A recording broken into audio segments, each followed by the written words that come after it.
Hello friends, welcome to my channel research fact. आज हम आपको बताएंगे एक ऐसे ड्राई फ्रूट्स के बारे में जो हमारे शरीर के लिए काफ़ी उपयोगी है, लेकिन ये कैसे बनता है ये बहुत कम लोगों को पता होगा। जी हाँ, हम बात कर रहे हैं मखाने की। जब भी बात स्नैक्स की आती है तो मखाने को बहुत अच्छा ऑप्शन माना जाता है। हो भी क्यों ना, ये इतना स्वादिष्ट और हेल्दी जो होता है। मखाने को तो इतना पवित्र भी माना जाता है कि व्रत उपवास में खाने में इसका इस्तेमाल किया जाता है। रोस्टेड मखाना हो या मखाने की खीर, इसका स्वाद भी लाजवाब होता है।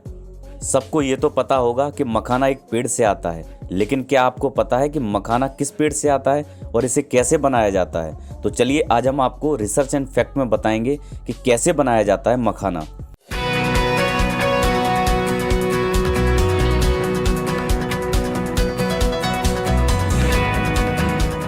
आपको ये जानकर हैरानी होगी कि फॉक्सनट कहे जाने वाले मखाने को उगाने और इसे खाने लायक बनाने के लिए उसी तरह मेहनत लगती है जिस तरह समुद्र से मोती निकालने के लिए लगती है। तो चलिए आज आपको मखाने के बारे में कुछ ऐसी बातें बताते हैं जिससे आप जान पाएंगे कि आखिर इसे कैसे बनाया जाता है और इसे खाने लायक कैसे बनाया जाता है।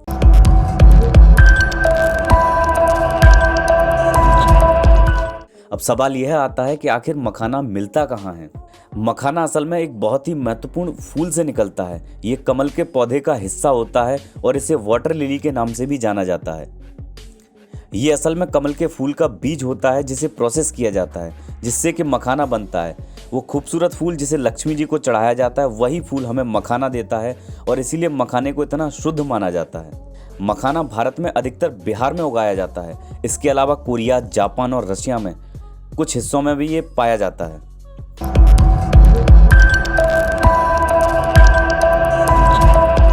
हमने यह तो जान लिया कि आखिर मखाना किस चीज़ से बनता है, लेकिन इसे निकालने के लिए बहुत ही मेहनत लगती है। यह पूरा प्रोसेस पूरे सावधानी से करना होता है और इसे निकालने के लिए किसानों को पानी के अंदर गोता लगाना होता है।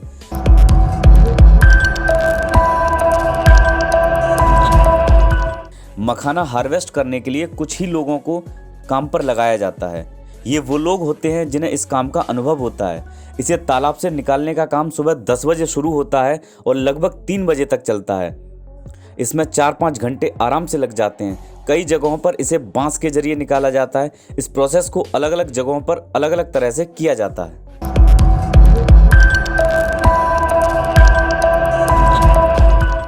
इन्हें इकट्ठा करना एक मुश्किल काम होता है और इसके बाद इसकी सफाई और इसे स्टोर करने का काम किया जाता है। इन्हें बड़े बड़े भगोनों में रखा जाता है और उसके बाद लगातार हिलाया जाता है। ऐसा करने से मखाने के ऊपर लगी गंदगी साफ होती है और इसे पानी से भी बार बार धोया जाता है, जिससे इसमें लगी गंदगी पूरी तरह साफ हो सके। साफ बीज इसके बाद छोटे छोटे बैग्स में भरे जाते हैं और उसके बाद इसे सिलेंड्रिकल कंटेनर में भर दिया जाता है। इस कंटेनर को काफ़ी देर तक ज़मीन पर रोल किया जाता है जिससे बीज स्मूथ बन जाएं। इसके बाद इन बीजों को अगले दिन के लिए तैयार किया जाता है।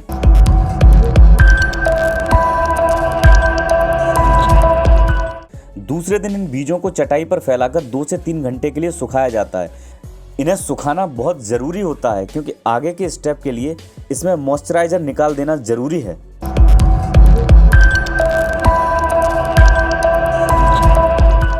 अब सूखे हुए बीजों को लगभग 10 बड़ी बड़ी लोहे की छलनियों से गुजरना होता है।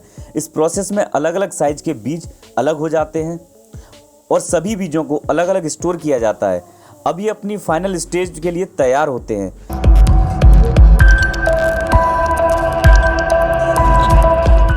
जब मखाने सूख जाते हैं तो उन्हें फ्राई किया जाता है।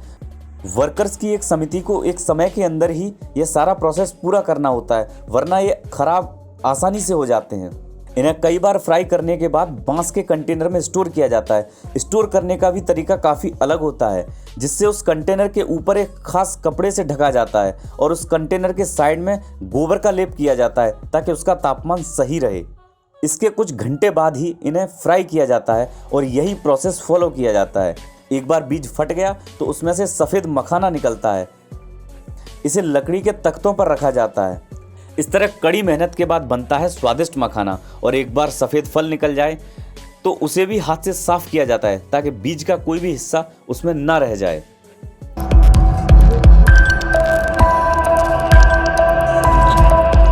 मखाना खाने से वजन बढ़ता है, ये मिथक है क्योंकि यह एक हेल्दी स्नैक्स है। हाँ, इसे आप कैसे खाते हैं ये आप पर निर्भर करता है कि आपके वजन पर क्या असर डालेगा। एक मिथक यह भी है कि मखाना वेजिटेरियन नहीं होता। अब जब आपने मखाने से जुड़ा पूरा प्रोसेस जान ही लिया है तो आप समझ ही गए होंगे कि मखाना पूरी तरह वेजिटेरियन होता है।